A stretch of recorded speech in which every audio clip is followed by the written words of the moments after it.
Welcome to our lecture online. In this video, we're going to look at the two equations we can use to calculate the total number of permutations. And we're doing it through an example. Here, let's say we have a license plate with 4 characters. All of them are letters. But notice there's a restriction. They have to be non-repeating letters. And it turns out whenever we're looking for permutations, usually it deals with non-repeating things. We pick one out of a bag, that one is gone, you don't replace it, so there's always one less when you go and pick the next one, so they're non-repeating. But notice that order matters, so therefore we're looking for permutations, not combinations. So n here represents the number of letters available, so we start out with 26 letters, and the number of letters picked, so we start, well actually that will always remain 4 because we're picking 4 letters out of a bag of 26, although they're non-repeating, which means after you pick the first letter, now there's only 25 left and so forth. So the two equations we can use to calculate the number of permutations is this one here, where we have the first outcome, the second outcome, the third outcome, and the fourth outcome from the 4 trials or the 4 letters, or we can simply use this equation, the one that we've seen before. Notice this last quantity right here, n minus r plus 1, that always will be the last one in the series of outcomes. Notice how that works out in this case. So we have the number of permutations when we have 26 letters to choose from and we pick 4. So that's equal to the outcome of the first one, which is 26 possible letters. Those are the possible outcomes. Then for the second one, it'll be 1 less. The third one will be 1 less again. And on the fourth one, notice it'll be 26 minus 4. That's 22 plus 1, which is 23. So that's why it's written like that, to get the next one.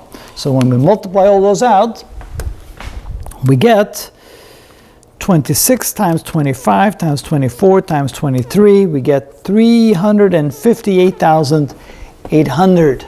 So that's equal to 358,800 possible permutations when we have a license plate with 4 characters, only letters used, and they're not repeating. So let's say we get the same result with this equation. Well, that becomes equal to n factorial, which is 26 factorial, divided by n minus r. That's 26 minus 4. 26 minus 4 factorial, which is equal to 26 factorial divided by 22 factorial. So this is equal to 26 times 25 times 24 times 23 times 22 times 21, all the way to times 1. And we divide that by 22 factorial, which is 22 times 21 times 20 times all the way down to times 1. Notice that everything below 22 and below cancels out on top and bottom. We end up just with 1 on the bottom. And again, the result is that we simply multiply these 4 numbers together, which is the same as these 4 numbers here. So yes, indeed, we get the same result of 358,800. All right.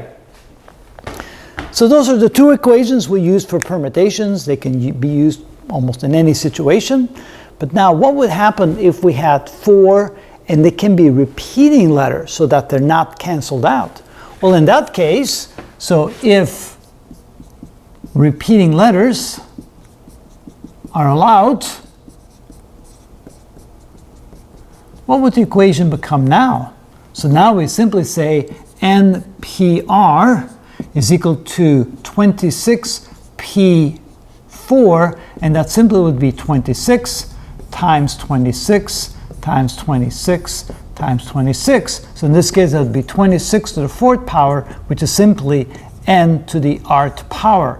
Now, we don't use that as a third equation because non-repeating is more typical for permutations than repeating. But notice that if we have repeating letters, then we could indeed use a third equation where we have the number of permutations. When we have n choices and r are picked, that's equal to n to the rth power.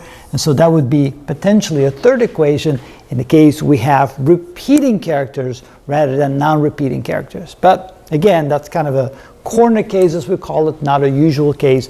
Those are the two main equations we'll be using for most of the calculations when we're dealing with permutations. And that is how it's done.